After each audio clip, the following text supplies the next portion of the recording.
Hi, this is Dave Senkfor with TopGun Consulting, and here we are in early March in our wonderful weather here in Phoenix. And I just wanted to talk this month about what's going on in the cybersecurity area of the world. I know that's a big topic of everybody. Maybe you've heard about this Target business that's been going on with them and how they've had to spend over $200 million as of right now. But I think we could agree here. I'm standing in front of my 1967 Chevelle here. I'm also holding my iPhone. I think we can agree that no one ever tried to hack into a Chevelle.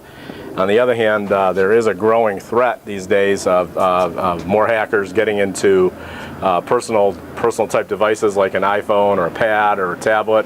And we all know that there's obviously been threats against computers, but I thought I'd talk about who are these guys? Who are these hackers? Well, there's all kinds of guys. Some of them are just casual people, guys that have nothing else to do. They read a book or they try something and they start messing around. Unfortunately, they don't have a lot of knowledge and they can really mess things up if they're not careful. Then there's another group of hackers. These are what we call hacktivists, yeah. And these are people who, for whatever reason, get some kind of bug in their system, a bug in their bonnet, so to speak, and they decide they want to make somebody pay for something they've said or they believe or whatever, and a bunch of them get together and they start doing these attacks. That's one kind. Then the more devious kinds there are criminals out there. These are the kind of folks that attack Target. These people are frankly in it for the money. They're doing bad acts they're just in it for the money. And then of course there's these government-sponsored cyber terrorism things. These are the kind of attacks done by foreign governments to attack mostly infrastructural type things and other things to disrupt things and to get information. It's not criminal in nature per se. It's not for the money, but they're out there, and these are also a very large problem. And you're going to say, well, how does this affect me? Where do I come in? Well, I'm sure you've all been told not to open up emails from people you don't know because there might be bad things in them. And what they do basically is these kinds of viruses can be attached to files. They can be included in these downloaded type attachments. And what happens is they can take your computer over. That's one thing. And then these people use them for sending out all these spam mails that I'm sure most of us get.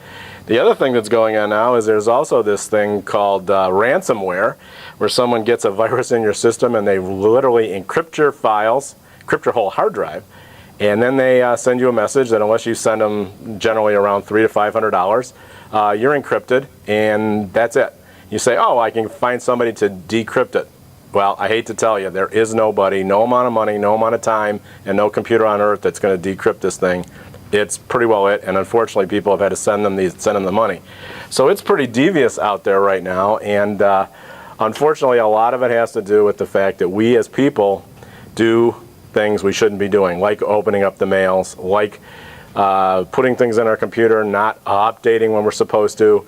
I think many of you may have gotten my newsletter, my recent one about Windows XP being not supported by Microsoft starting April 8th. You can still use it, of course, but it will not be secure in terms of any future problems they find with it. But the bottom line is we as individuals do a lot of things. We don't keep good passwords. We use the same user IDs over and over and over, and we're our own worst enemies when it comes to this sort of thing, and therefore it really creates problems. And you can imagine what happens in a large secure facility when they're trying to secure all these things and they've got hundreds and hundreds of people and hundreds of computers. It becomes very unwieldy.